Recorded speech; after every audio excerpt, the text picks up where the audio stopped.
Carrying tons of debt? Paying tons of interest? Spending money in ways that advertisers tell you will make you feel better instead of in ways that actually make you feel better?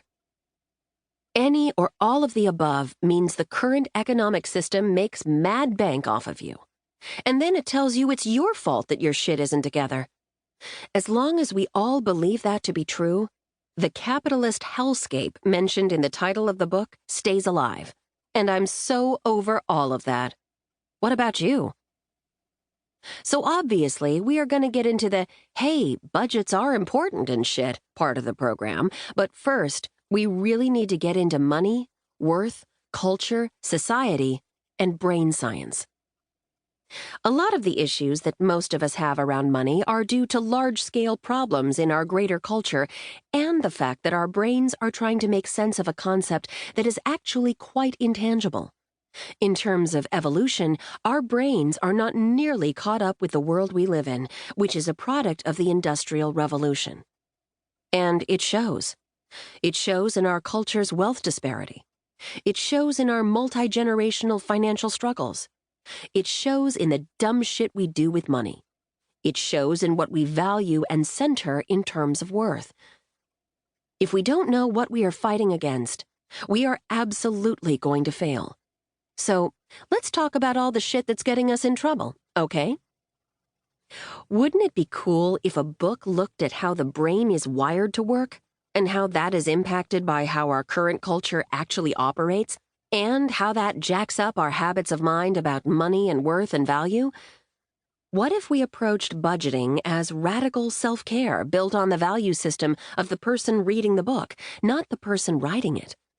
And, holy shit, what if we straight up owned how fucked up late-stage capitalism is and used that reality as a framework for discussing all of the things we are struggling with, like asking for a raise, deciding whether or not to monetize our creative endeavors, investing in higher education, investing in wealth portfolios, or getting off the damn grid altogether? I didn't think I would have any excitement about writing a book about money, but I really loved writing this one. It's the book I wish my 20-year-old self had, but my 45-year-old self is also thrilled to have.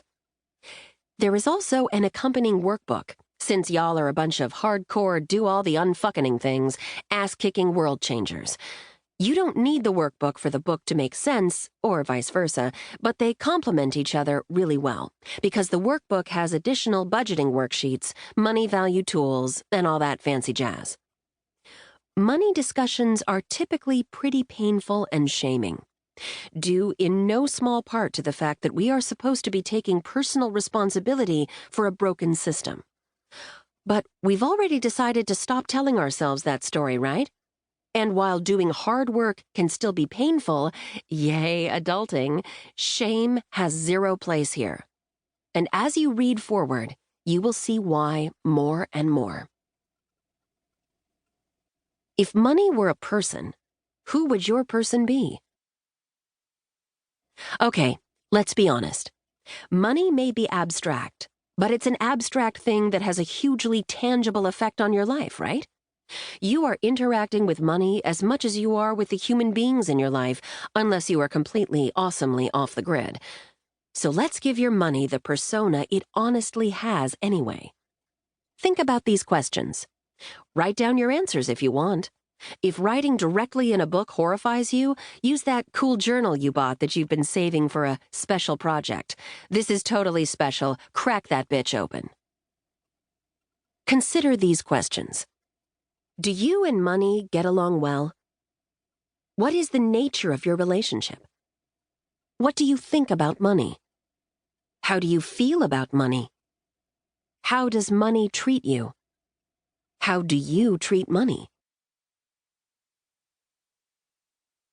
Part 1. How our worth gets fucked up. First of all, what do I even mean by worth? I don't mean the amount in your bank account. Worth is one of those words that is generally poorly defined and often conflated with self-esteem. Self-esteem is defined by what you do or don't do, how you succeed or don't succeed. Getting a promotion? Generally good.